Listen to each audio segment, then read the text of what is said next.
Magandang araw! Kamusta kayong lahat? And this is Tia Ana and welcome back sa isa na namang kabanata ng ating buhay. Late upload po tayo mga guys. May 31, 2023. Papunta po kami nito sa Chiang Mai. And yes, nakikita ko na po ang nakikita ko. Char. Galing nga po kami ng Bangkok, Thailand at napunta po kami dito sa Chiang Mai para mag-spend ng 4 days. Madali nga lang po ang biyahe, 1 hour and 15 minutes lamang po at nakarating na rin kami dito at ayan nakapag-check-in na rin kami sa aming hotel at mag-quick tour na rin tayo guys. So simple lamang po ang kanilang hotel, very basic lang yung aming kailangan dahil 4 days lang naman kami dito at ito yung kwarto ng aking anak na panganay. O diba, siya po ay anak ng aking palalab na si Tiyoy and yes guys, ayan pinakita pa niya sa akin yung kanyang view at may kalapati din dito sa gilid na nag-relax lang siya. O diba, meron ditong pakape, Milo, at saka kape mate. After nga naming mag-unpack at magpahinga ay naisipan na naming lumabas para maghanap ng makakain dahil hindi pa kami nagdi-dinner guys. Ito yung hotel namin, ang pangalan niya ay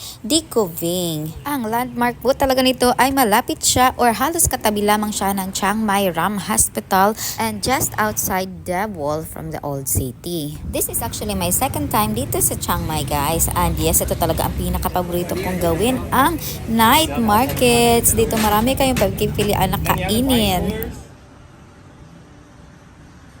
Ayan guys, we are in the Chiang Mai market late at night and there's no people. Look at this.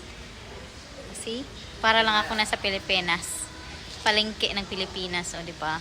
Alam nyo ba na sa Thailand ay may time limit ang pagbili ng alak. So pwede po kayong bumili ng alak from 11 AM to 2 PM at makakabili lamang po kayo ulit from 5 PM to 12 midnight. Ito po ay para mabawasan ang excessive drinking during the day. Speaking of drinking guys, fast forward tayo. Dito nakita namin habang naglalakad ang North Gate Jazz na napakaraming tao.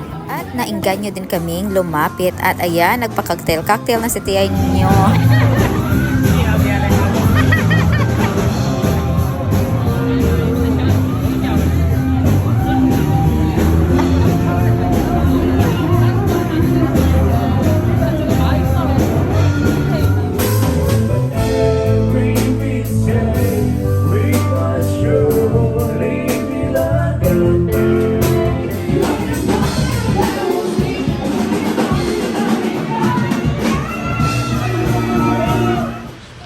Party animals are going home.